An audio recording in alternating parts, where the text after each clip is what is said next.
Perkenalkan, nama saya Putri Natalia Printaniasari dengan NIM 2305526009. Saya dari Fakultas Ekonomika dan Bisnis Universitas Teguh Bang Semarang, program studi akuntansi. Kali ini saya akan memaparkan mengenai penetapan status dan tindak lanjut pengawasan BPR dan BPRS. Video ini dibuat dalam rangka memenuhi penilaian ujian presentasi ujian akhir semester pada mata kuliah audit internal yang diampu oleh Bapak Arif Himawan Dwi Nugroho dari program studi akuntansi Fakultas Ekonomika dan Bisnis Universitas Teguh Bang Semarang.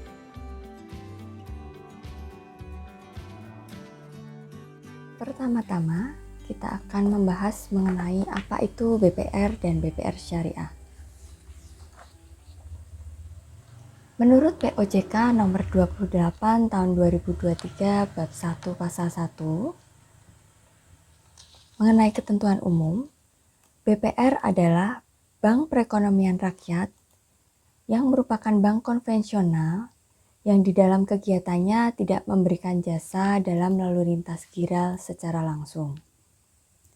Sedangkan Bank Perekonomian Rakyat Syariah, yang selanjutnya disebut BPR Syariah, adalah jenis bank syariah yang dalam kegiatannya tidak memberikan jasa dalam lalu lintas giral secara langsung. Pada ayat berikutnya dijelaskan pula bahwa lembaga penjamin simpanan adalah lembaga penjamin simpanan sesuai dengan undang-undang mengenai lembaga penjamin simpanan. Direksi adalah direksi bagi BPR dan BPR Syariah, berbentuk badan hukum perseroan terbatas, perusahaan umum daerah, perusahaan perseroan daerah, perusahaan daerah, atau pengurus bagi BPR dan BPR Syariah berbentuk badan hukum koperasi.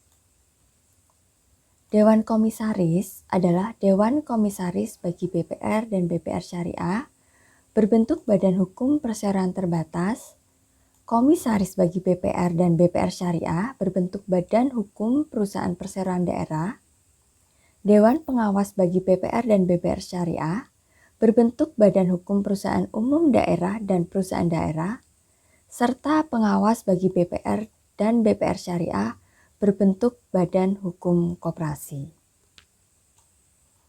Kegiatan usaha Bank Perkreditan Rakyat, yaitu menghimpun dana dari masyarakat dalam bentuk simpanan berupa deposito berjangka, tabungan, dan atau bentuk lainnya yang dipersamakan dengan itu. Yang kedua, memberikan kredit. Yang ketiga, menyediakan pembiayaan dan penempatan dana berdasarkan prinsip syariah sesuai dengan ketentuan yang ditetapkan oleh Bank Indonesia. Yang keempat, menempatkan dananya dalam bentuk sertifikat Bank Indonesia atau SBI, deposito berjangka, sertifikat deposito, dan atau tabungan pada bank lain. Selanjutnya yaitu mengenai tujuan BPR dan BPR Syariah. Tujuan dari BPR dan BPR Syariah yang pertama adalah untuk melayani jasa pelayanan perbankan bagi masyarakat pedesaan. Yang kedua, menunjang pertumbuhan dan modernisasi ekonomi pedesaan seperti para petani, nelayan, dan para pedagang kecil di desa. Yang ketiga, dapat melayani kebutuhan modal dengan prosedur pemberian kredit yang mudah dan sederhana. Yang keempat, ikut memobilisasi modal dalam hal keperluan pembangunan dan menabung dengan menyediakan tempat yang aman bagi masyarakat sehingga masyarakat mudah untuk menyimpan uang di banknya. Selanjutnya, mengenai jenis-jenis BPR. Yang pertama, berdasarkan kepemilikannya. BPR terbagi menjadi dua, yaitu BPR yang dimiliki oleh pemerintah, umumnya pemerintah daerah tingkat 2, dan BPR yang dimiliki oleh swasta. Lalu jenis BPR berdasarkan pengelolaannya. Di sini juga dibagi menjadi dua, yaitu BPR konvensional atau biasa disebut dengan BPR, dan BPR syariah atau biasa disingkat dengan BPRS. Yang ketiga, jenis BPR berdasarkan jenisnya digolongkan menjadi 3, yaitu BPR Badan Kredit Desa atau BKD, contohnya Bank Desa dan Lumbung Desa. BKD beroperasi di wilayah pedesaan. Melalui Undang-Undang Perbankan tahun 1992, BKD diberikan status sebagai BPR, namun dengan karakteristik yang unik. Yang kedua, BPR bukan kredit desa, bank pasar, BPKD atau Bank Karya Produksi Desa, dan bank pegawai.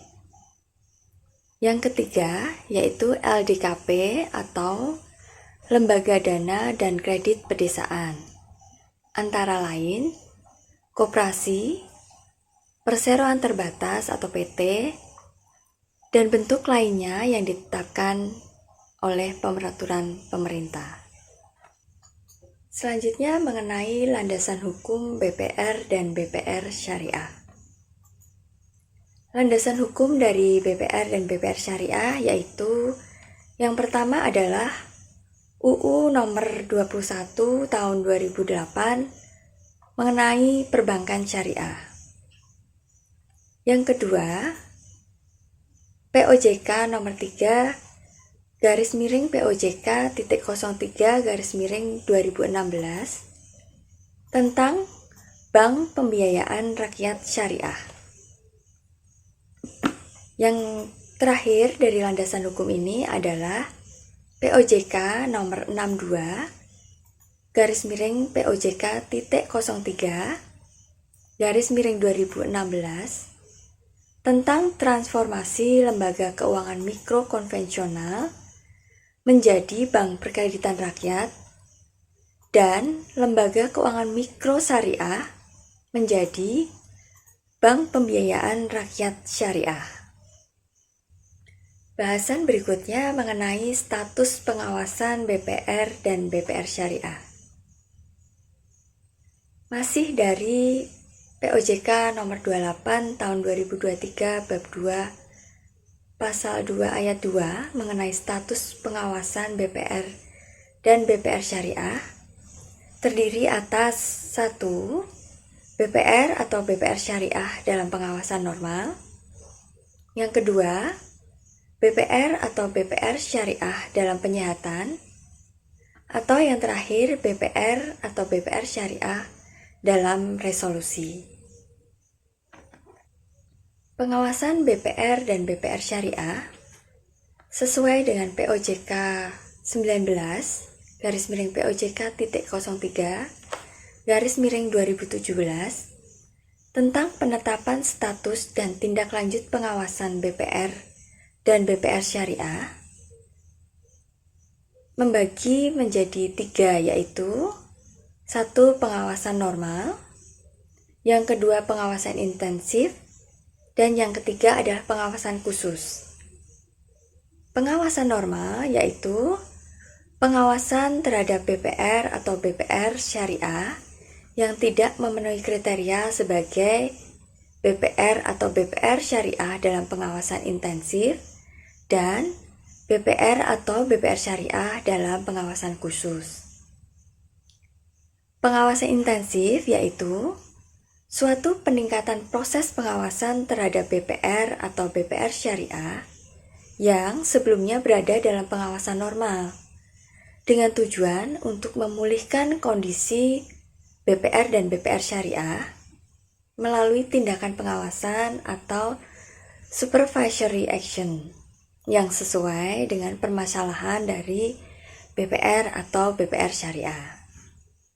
Yang ketiga mengenai pengawasan BPR dan BPR Syariah menurut POJK 19 POJK.03/2017 yaitu pengawasan khusus, yaitu suatu peningkatan proses pengawasan terhadap BPR atau BPR Syariah yang sebelumnya berada dalam pengawasan normal atau pengawasan intensif karena BPR atau BPR Syariah mengalami kesulitan keuangan dan berpotensi membahayakan kelangsungan usaha melalui tindakan pengawasan terutama penambahan modal untuk memenuhi tingkat solvabilitas dan likuiditas sesuai kriteria BPR atau BPR Syariah dalam pengawasan khusus.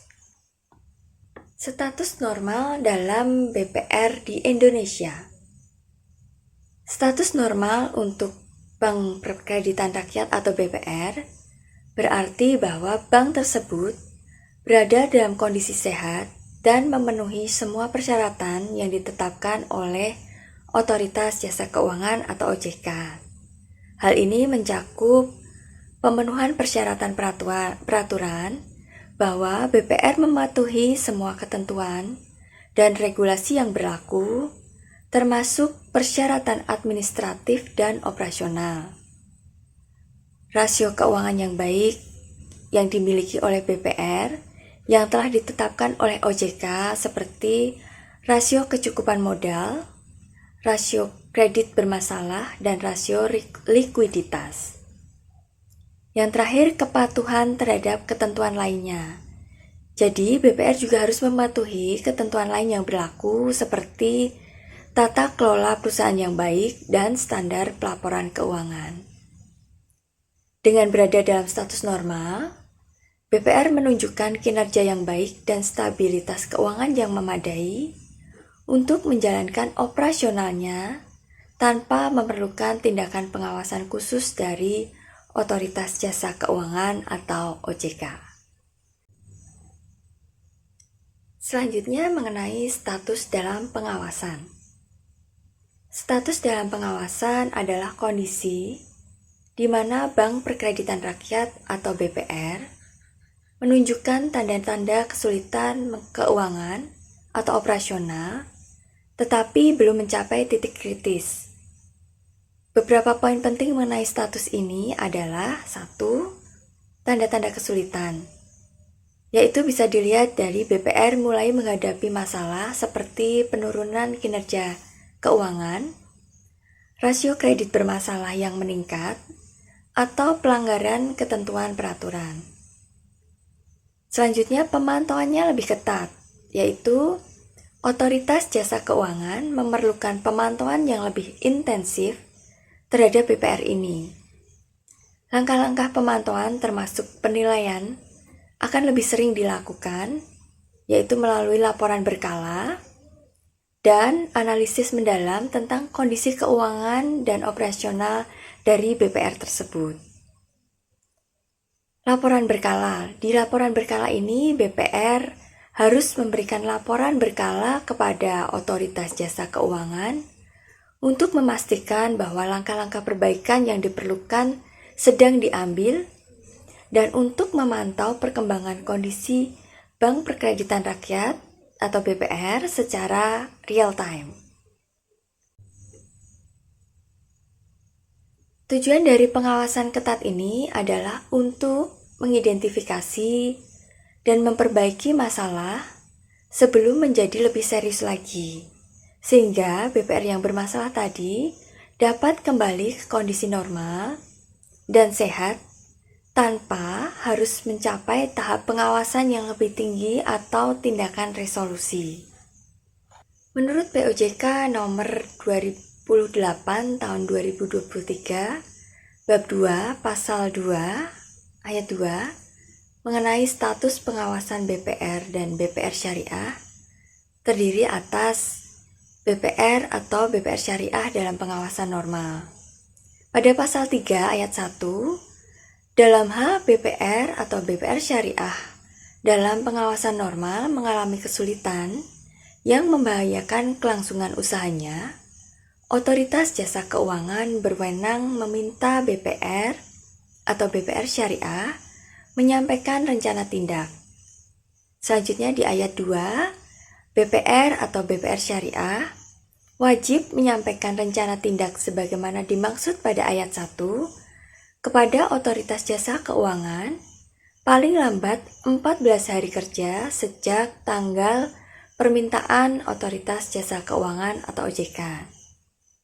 Lalu pada ayat 3 dijelaskan bahwa Otoritas Jasa Keuangan dapat meminta BPR atau BPR Syariah untuk melakukan penyesuaian terhadap rencana tindak sebagaimana yang dimaksud pada ayat 2 di atas.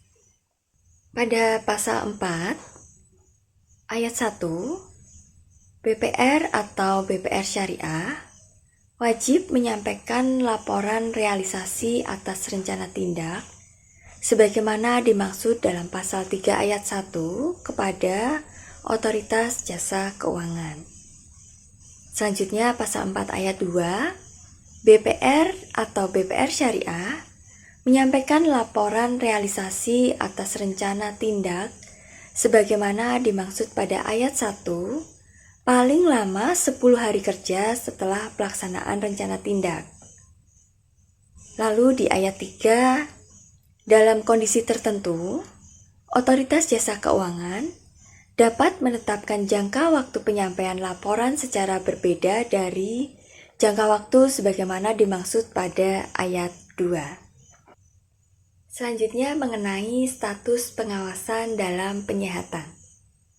Status pengawasan dalam penyihatan diterapkan ketika BPR menunjukkan kesulitan serius yang memerlukan langkah-langkah penyihatan. Terdapat 2 tahap utama dalam penyihatan ini.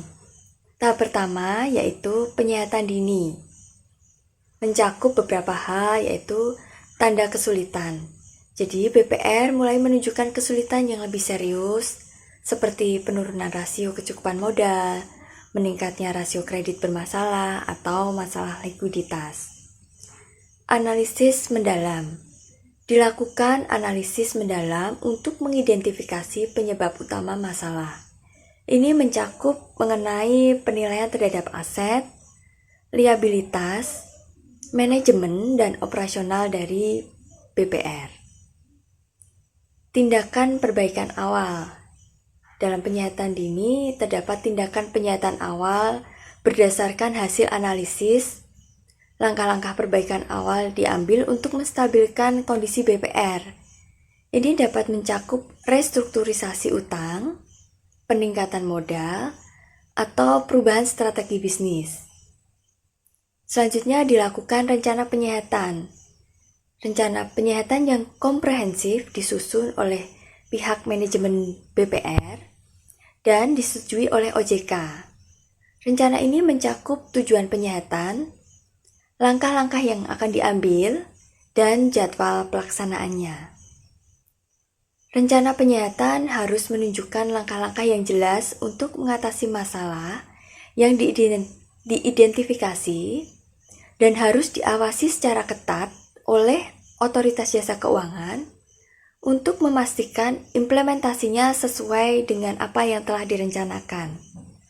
Pemantauan berkala dan pelaporan oleh BPR juga diperlukan untuk menilai kemajuan dari langkah-langkah yang diambil serta efektifnya langkah-langkah penyihatan yang diambil.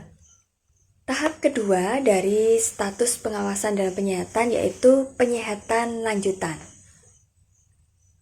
Terdiri dari implementasi rencana penyihatan yang lebih intensif, meliputi rencana penyihatan yang disetujui pada tahap awal yang mulai dijalankan secara intensif, lalu langkah-langkah konkret seperti restrukturisasi hutang, penggalangan modal baru, dan perbaikan operasional dilaksanakan dengan lebih serius.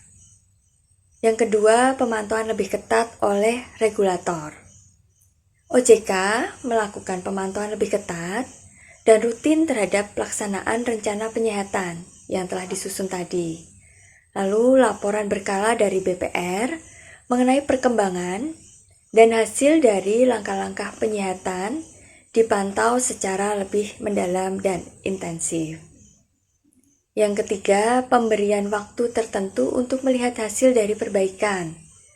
Regulator, dalam hal ini OJK, memberikan jangka waktu tertentu bagi BPR untuk menunjukkan hasil perbaikan dan implementasi dari rencana penyihatan.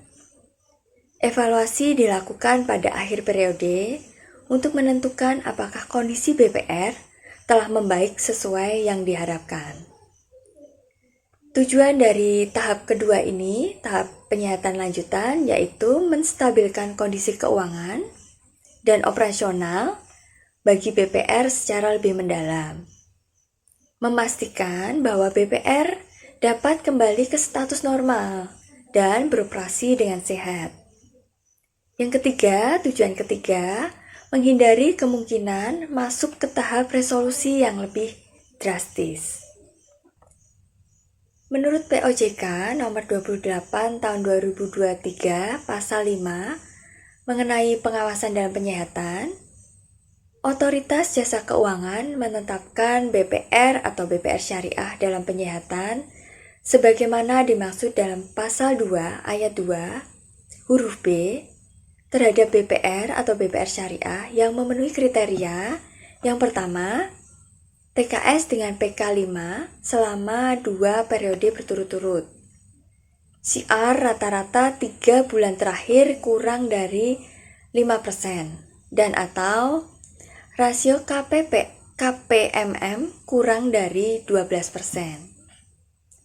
Dan sesuai pasal 10 dijelaskan bahwa BPR atau BPR Syariah dapat dikeluarkan dari status BPR atau BPR Syariah dan penyihatan setelah memenuhi kriteria, yaitu yang pertama, TKS minimal 4 PK 4, CR rata-rata 3 bulan terakhir paling sedikit 5%, dan rasio KPMM paling sedikit 12%, yaitu penetapan BPR atau BPR Syariah keluar dari status BPR atau BPR Syariah dalam penyihatan sebagaimana dimaksud pada ayat 1, memperhatikan ketahanan kondisi keuangan BPR dan BPR Syariah.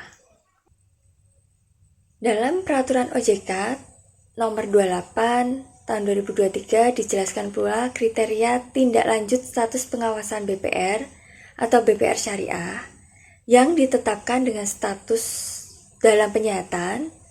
Dengan diterbitkan POJK ini selanjutnya mengacu pada jangka waktu status pengawasan kriteria yang diatur dalam POJK ini. Contoh, BPRX yang sebelumnya tercatat dalam status BDPI ditetapkan dalam status penyihatan pada tanggal 12 Mei 2023 untuk jangka waktu sampai dengan 12 Januari 2024. BPRX ditetapkan sebagai BPR dalam penyihatan karena belum memenuhi kriteria normal, yaitu tercatat dengan rasio KPMM 12% dan TKS dengan predikat TS. Status pengawasan BPR lebih lanjut dievaluasi berdasarkan posisi laporan keuangan 12 Januari 2024 atau posisi laporan keuangan terkini sebelum 12 Januari 2024.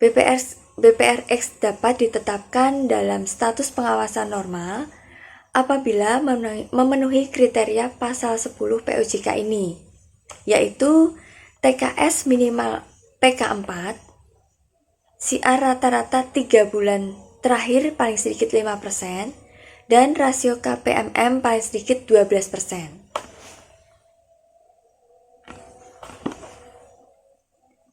Selanjutnya, BPR atau BPR Syariah yang telah memenuhi kriteria yang dimaksud pada pasal 10 ayat 1 POJK yang ditetapkan menjadi BPR atau BPR Syariah dalam status pengawasan normal, antara lain dengan memperhatikan kecukupan modal untuk menyerap potensi kerugian dan kebutuhan likuiditas yang tercermin dalam proyeksi kinerja keuangan untuk beberapa waktu ke depan.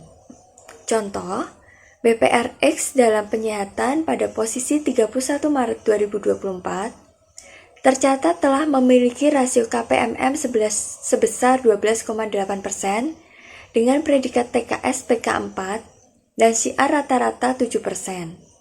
BPRX dapat tetap berada pada status dalam penyihatan apabila diketahui terdapat potensi menurunnya kualitas kredit serta masih mengalami kerugian dalam jumlah besar untuk beberapa waktu ke depan yang menyebabkan rasio KPPM dapat kembali menurun menjadi di bawah 12%. Selanjutnya mengenai status pengawasan resolusi. Yang pertama ada status kritis, yaitu ketidakmampuan melaksanakan rencana penyihatan. BPR yang tidak melaksanakan rencana penyihatan dengan efektif, meskipun sudah diberikan waktu dan dukungan yang cukup, akan mengalami status yang lebih kritis. Lalu ada kondisi keuangan dan operasional yang memburuk. Kondisi keuangan atau operasional BPR semakin memburuk secara signifikan dan menunjukkan penurunan kinerja yang terus-menerus dan tidak ada tanda-tanda perbaikan. Tindakan resolusi oleh regulator dilakukan yang pertama yaitu likuidasi, yaitu penutupan BPR dan penyelesaian aset serta kewajibannya. Yang kedua, tindakan resolusi oleh regulator yaitu merger atau akuisisi, yaitu penggabungan BPR dengan bank lain atau diakuisisi oleh institusi lain. Tindakan yang ketiga yaitu pengalihan pengelolaan, yaitu penunjukan pihak ketiga untuk mengelola BPR tersebut hingga kondisinya membaik atau diambil tindakan lebih lanjut. Tindakan-tindakan resolusi kami jelaskan lagi yaitu mengenai likuidasi, yaitu penutupan BPR dilakukan ketika BPR tidak dapat diselamatkan dan harus ditutup. Lalu penyelesaian aset dan kewajiban, seluruh aset dari BPR dijual atau dicairkan untuk membayar kewajiban kepada kreditur dan deposan. Tindakan yang kedua tadi ada merger atau akuisisi. Pada merger yaitu penggabungan BPR dengan BPR lain untuk memperkuat keuangan dan operasional. Sedangkan tindakan akuisisi, BPR diambil alih oleh entitas lain yang lebih kuat secara finansial maupun manajerial. Tindakan resolusi yang ketiga yaitu pengalihan. Yang pertama, pengelolaan oleh pihak ketiga. Regulator menunjuk pihak ketiga untuk mengelola BPR dengan tujuan menyehatkan kondisi BPR atau menyiapkan untuk tindakan lebih lanjut seperti likuidasi atau merger. Lalu selanjutnya ada tujuan dan implementasi.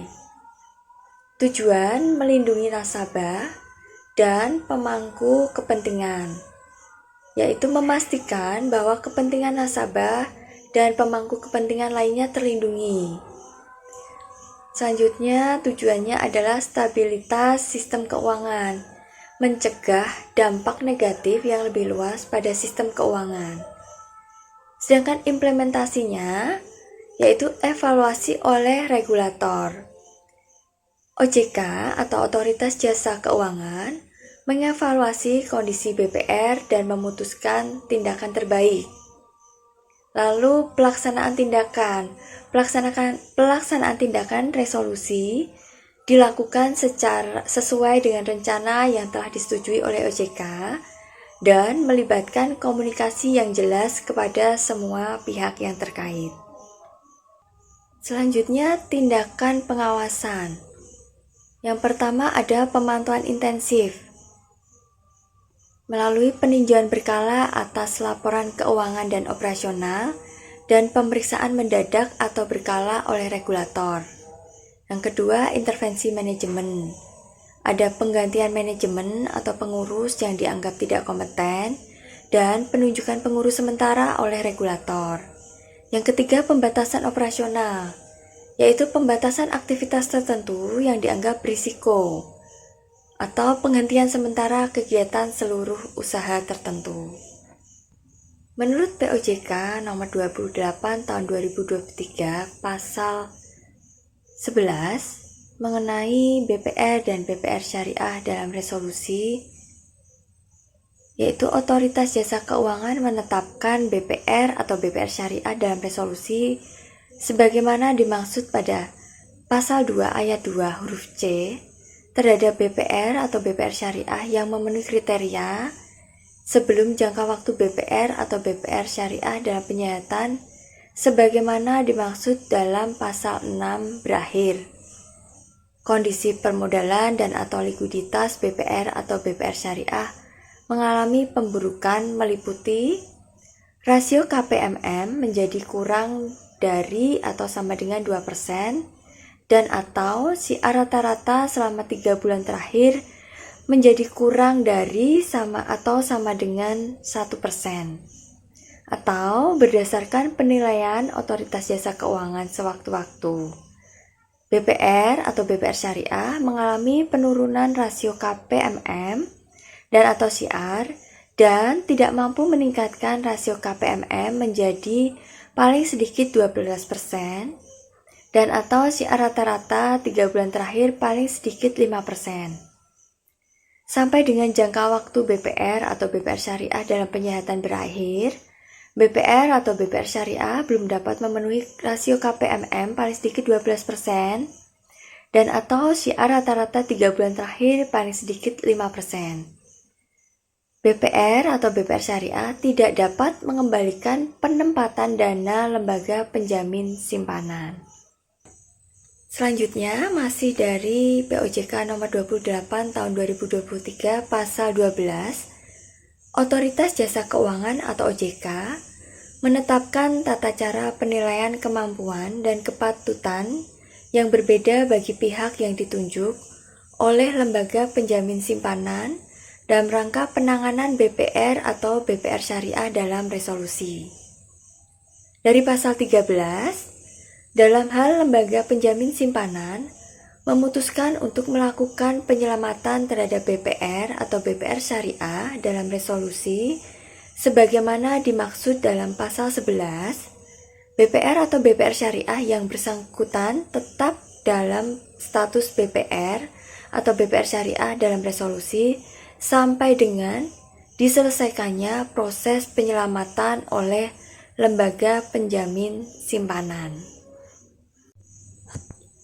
Pembahasan selanjutnya mengenai tindak lanjut pengawasan BPR, yaitu dengan pemantauan intensif. Yang pertama, peninjauan berkala atas laporan keuangan dan operasional. Regulator akan secara rutin meninjau laporan keuangan dan operasional BPR untuk memantau kesehatan keuangan dan kinerja operasionalnya. Yang kedua, pemeriksaan mendadak atau berkala oleh regulator. Regulator dapat melakukan pemeriksaan secara mendadak atau berkala untuk memastikan kepatuhan BPR terhadap regulasi dan kebijakan yang berlaku. Selanjutnya adalah intervensi manajemen. Yang pertama, penggantian manajemen atau pengurus yang tidak kompeten. Jika manajemen atau pengurus BPR dianggap tidak kompeten atau tidak mampu menjalankan tugasnya dengan baik, regulator dapat melakukan penggantian manajemen. Yang kedua yaitu penunjukan pengurus sementara oleh regulator. Di sini regulator dapat menunjuk pengurus sementara untuk mengelola BPR sampai dengan situasi BPR dikembalikan ke kondisi yang stabil. Yang ketiga adalah penjelasan mengenai pembatasan operasional. Yang pertama, pembatasan aktivitas tertentu yang berisiko, yaitu regulator dapat memberlakukan pembatasan terhadap aktivitas tertentu yang dianggap memiliki risiko tinggi terhadap BPR atau sistem keuangan secara keseluruhan. Selanjutnya, penghentian sementara kegiatan usaha tertentu. Dalam kasus-kasus ekstrim, regulator dapat memutuskan untuk menghentikan sementara kegiatan usaha tertentu yang dapat membahayakan stabilitas BPR atau sistem keuangan. Tindakan-tindakan di atas bertujuan untuk menjaga stabilitas dan kesehatan BPR, serta melindungi kepentingan nasabah dan sistem keuangan secara keseluruhan. Regulator seperti Otoritas Jasa Keuangan atau OJK memiliki peran penting dalam melakukan pengawasan dan intervensi terhadap BPR untuk memastikan keberlangsungan dan kepatuhan mereka, pihak BPR, terhadap ketentuan yang berlaku atau yang telah ditetapkan oleh regulator, dalam hal ini OJK. Selanjutnya dalam POJK nomor 28 tahun 2023 pasal 16 dirinci mengenai beberapa tindakan pengawasan yang dilakukan atau diperintahkan oleh Otoritas Jasa Keuangan, yaitu meliputi yang pertama, membatasi kewenangan RUPS, Dewan Komisaris, Direksi, dan pemegang saham. Yang kedua, meminta dan atau memerintahkan pemegang saham untuk menambah modal. Yang ketiga, meminta pemegang saham untuk mengganti anggota Dewan Komisaris dan atau Direksi. Yang keempat, meminta dan atau memerintahkan BPR atau BPR Syariah menghapus bukukan kredit atau pembiayaan yang macet dan memperhitungkan kerugian BPR atau BPR Syariah dengan modalnya. Selanjutnya, meminta BPR atau BPR Syariah melakukan penggabungan atau peleburan dengan BPR atau BPR Syariah lainnya. Selanjutnya, meminta pemegang saham untuk menjual kepemilikan BPR atau BPR Syariah kepada pembeli. Tindakan berikutnya yaitu meminta dan atau memerintahkan BPR atau BPR Syariah untuk menyerahkan pengelolaan seluruh atau sebagian kepada BPR atau BPR Syariah kepada pihak lain. Yang selanjutnya, meminta dan atau memerintahkan BPR atau BPR Syariah menjual sebagian atau seluruh aset dan atau kewajiban BPR atau BPR Syariah kepada pihak lain. Tindakan berikutnya, memerintahkan pemegang saham untuk memberikan pinjaman kepada BPR atau BPR Syariah. Langkah berikutnya lagi, memerintahkan pemegang saham untuk mendukung tugas Otoritas Jasa Keuangan atau OJK dan lembaga penjamin simpanan saat mengatasi permasalahan BPR atau BPR Syariah. Selanjutnya, menunjuk pengelola statuter atau memerintahkan BPR atau BPR Syariah untuk mendukung pelaksanaan tugas pengelola statuter yang ditempatkan di BPR atau BPR Syariah. Langkah atau tindakan selanjutnya, memerintahkan BPR atau BPR Syariah untuk tidak melakukan transaksi tertentu dengan pihak terkait dan atau pihak lain yang ditetapkan oleh Otoritas Jasa Keuangan. Langkah berikutnya lagi, membatasi kegiatan usaha dari BPR atau BPR Syariah, kegiatan tertentu ya. Lalu ada memberikan perintah tertulis kepada BPR atau BPR Syariah dan atau pihak tertentu. Dan yang terakhir, memerintahkan BPR atau BPR Syariah untuk melakukan langkah lain yang dianggap perlu oleh Otoritas Jasa Keuangan. Berikutnya mengenai sanksi administratif bagi BPR yang melanggar.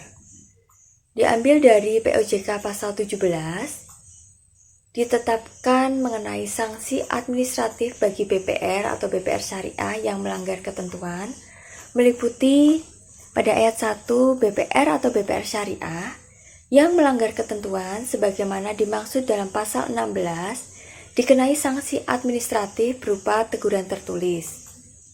Pada ayat 2 dalam hal BPR atau BPR syariah telah dikenai sanksi administratif sebagaimana dimaksud pada ayat 1 dan tetap melanggar ketentuan sebagaimana dimaksud pada pasal 16, BPR atau BPR syariah dikenai sanksi administratif berupa penghentian sementara sebagian kegiatan usahanya.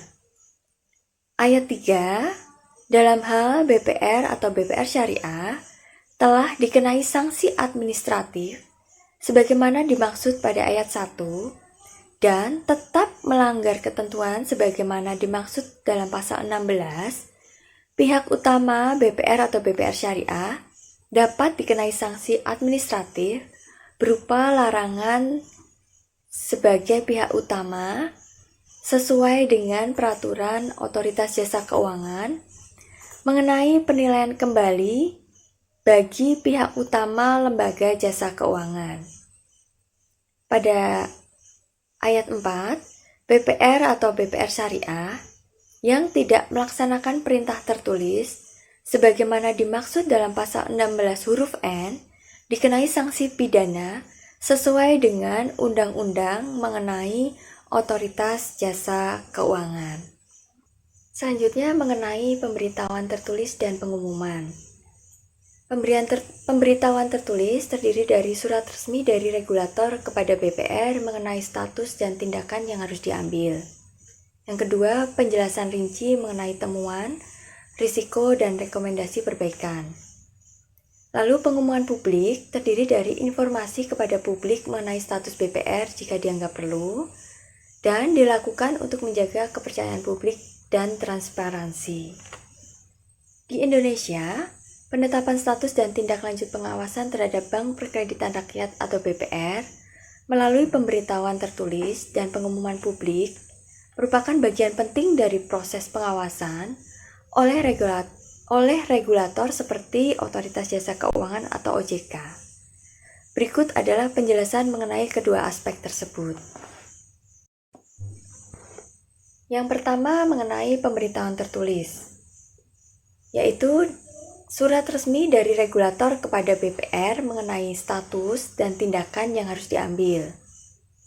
Regulator seperti OJK atau Otoritas Jasa Keuangan akan mengirimkan surat resmi kepada BPR untuk memberitahukan mengenai status pengawasan yang diberlakukan terhadap BPR. Surat tersebut juga berisi instruksi atau tindakan yang harus diambil oleh BPR untuk memperbaiki kondisi atau kepatuhan mereka terhadap regulasi yang berlaku. Penjelasan rinci mengenai temuan, risiko, dan rekomendasi perbaikan. Surat pemberitahuan tertulis akan mencakup penjelasan rinci mengenai temuan hasil pengawasan, risiko yang diidentifikasi, dan rekomendasi konkret untuk perbaikan atau pemulihan kondisi BPR. Tujuannya untuk memberikan arahan yang jelas kepada BPR agar mereka dapat melakukan langkah-langkah yang diperlukan guna memenuhi standar dan ketentuan yang berlaku. Selanjutnya mengenai pengumuman publik. Informasi kepada publik mengenai status BPR jika dianggap perlu, yaitu dengan melakukan pengumuman publik dilakukan oleh regulator untuk memberikan informasi kepada masyarakat umum mengenai status terkini dari BPR yang sedang dalam pengawasan intensif atau menghadapi masalah tertentu. Hal ini dilakukan untuk menjaga kepercayaan publik terhadap stabilitas sektor keuangan dan untuk meningkatkan transparansi dalam pengelolaan sistem keuangan. Lalu tujuannya yaitu mengedepankan kepercayaan publik dan transparansi. Dengan melakukan pengumuman publik, regulator menunjukkan komitmennya untuk memastikan bahwa informasi yang relevan terkait dengan BPR tersedia secara terbuka dan dapat diakses oleh publik. Transparansi ini juga membantu memperkuat pengawasan terhadap BPR dan mendorong mereka untuk bertanggung jawab secara lebih baik kepada para pemangku kepentingan, termasuk di sini nasabah dan investor dari BPR tersebut. Pemberitahuan tertulis dan pengumuman publik adalah bagian dari strategi komunikasi yang penting dalam upaya menjaga stabilitas sistem keuangan serta memastikan bahwa semua pihak terlibat memahami kondisi dan langkah-langkah yang diambil terkait dengan BPR yang sedang dalam pengawasan atau sedang mengalami masalah. Dalam POJK nomor 28 tahun 2023 mengenai pemberitahuan tertulis dan pengumuman, dituangkan dalam pasal 18 hingga pasal 23. Berikut kutipan pasal 18 ayat 1 sampai dengan 4. Ayat yang pertama, Otoritas Jasa Keuangan menyampaikan pemberitahuan secara tertulis mengenai penetapan BPR atau BPR syariah dalam penyihatan atau dalam resolusi, atau BPR atau BPR syariah keluar dari status pengawasan dalam penyihatan atau dalam resolusi kepada BPR atau BPR syariah yang bersangkutan, Lembaga Penjamin Simpanan, dan Bank Indonesia. Pada ayat 2, pemberitahuan secara tertulis mengenai penetapan BPR atau BPR syariah dalam penyihatan sebagaimana dimaksud pada ayat 1 huruf A kepada BPR atau BPR syariah yang bersangkutan disertai dengan alasan penetapan dan tindakan pengawasan yang diwajibkan dilakukan oleh BPR atau BPR syariah. Pada ayat 3, pemberitahuan secara tertulis mengenai penetapan BPR atau BPR syariah dalam penyihatan sebagaimana dimaksud pada ayat 1 huruf A kepada Lembaga Penjamin Simpanan dan Bank Indonesia disertai informasi terkini tindakan pengawasan yang telah dilakukan oleh Otoritas Jasa Keuangan atau OJK kepada BPR atau BPR syariah. Dan dari ayat 4, pemberitahuan secara tertulis mengenai penetapan BPR atau BPR syariah dalam resolusi sebagaimana dimaksud pada ayat 1 huruf A kepada Lembaga Penjamin Simpanan disertai dengan permintaan untuk memberikan keputusan menyelamatkan atau tidak menyelamatkan BPR atau BPR syariah. Selanjutnya saya bacakan dari pasal 19. Dalam hal lembaga penjamin simpanan memutuskan untuk tidak melakukan penyelamatan terhadap BPR atau BPR syariah sebagaimana dimaksud dalam pasal 18 ayat 4, Otoritas Jasa Keuangan mencabut izin usaha BPR atau BPR syariah yang bersangkutan berdasarkan permintaan tertulis dari Lembaga Penjamin Simpanan. Dari pasal 20, Otoritas Jasa Keuangan memberitahukan keputusan pencabutan izin usaha BPR atau BPR syariah sebagaimana dimaksud pada pasal 19 kepada BPR atau BPR syariah yang bersangkutan, Lembaga Penjamin Simpanan, dan Bank Indonesia. Pasal 20 ayat 2, penyelesaian terhadap BPR atau BPR syariah yang telah dicabut izinnya oleh Otoritas Jasa Keuangan dilakukan oleh Lembaga Penjamin Simpanan. Dari pasal 22, Otoritas Jasa Keuangan mengumumkan keputusan pencabutan izin usaha BPR atau BPR syariah sebagaimana dimaksud pada pasal 19 kepada masyarakat. Yang selanjutnya kesimpulan bahwa pengawasan BPR bertujuan untuk menjaga stabilitas dan kesehatan industri perbankan. Yang kedua, tindakan pengawasan disesuaikan dengan tingkat kesulitan yang dihadapi oleh tiap-tiap BPR. Dan yang ketiga, pentingnya kerjasama antar BPR dan regulator untuk mengatasi masalah secara efektif. Demikian tadi presentasi dari kami mengenai penetapan status dan tindak lanjut pengawasan BPR dan BPR Syariah. Semoga apa yang telah kami sampaikan dapat bermanfaat bagi para pemangku kepentingan maupun masyarakat dan menambah informasi mengenai BPR dan BPR Syariah yang ada di Indonesia. Terima kasih.